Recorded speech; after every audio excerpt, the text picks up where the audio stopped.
សួស្តីអ្នកទាំងអស់គ្នាថ្ងៃនេះយើងនឹងនិយាយអំពីយន្តហោះដែលធំជាងគេនៅក្នុងប្រវត្តិសាស្ត្រអ្នកគិតថា Boeing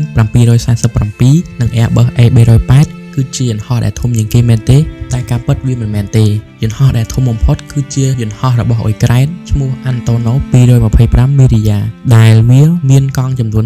32និងមានម៉ាស៊ីនចំនួន6ហើយកង់សំខាន់ចំនួន18ហើយកង់ទាំងអស់នោះសិតតែអាចបត់បានទាំងអស់យន្តហោះ Antonov 225 នេះត្រូវបានគេរចនាឡើងដើម្បីដឹកទំនិញទ្វេដងច្រើនជាងយន្តហោះ Boeing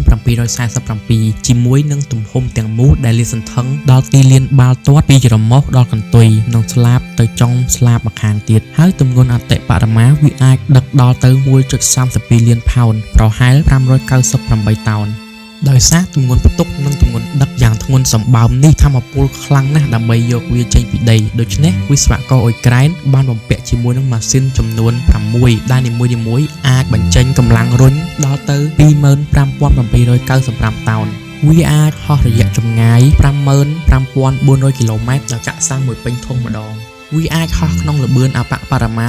850 គីឡូម៉ែត្រក្នុង1ម៉ោងបើប្រៀបធៀបជាមួយនឹងយន្តហោះរបស់ក្រុមហ៊ុនអាមេរិក Boeing 747 8FI Antonov 225 Mriya មានប្រវែងរហូតដល់ទៅ 88.4 ម៉ែត្រដែលស្របទៅនឹង Boeing 747 ប្រវែងតែ 68.7 ម៉ែត្រតែប៉ុណ្ណោះបើប្រៀបធៀបជាមួយយន្តហោះដឹកអ្នកដំណើរបែបពាណិជ្ជកម្មទូទៅគឺ Airbus A380 ដែលមានប្រវែងស្លាប 35.8 ម៉ែត្រដូច្នេះមានន័យថាយន្តហោះនេះពិតជាធំសម្បើមណាស់តែទាមទារត្រូវការប្រលានយន្តហោះនិងទីធ្លាចតដ៏ធំ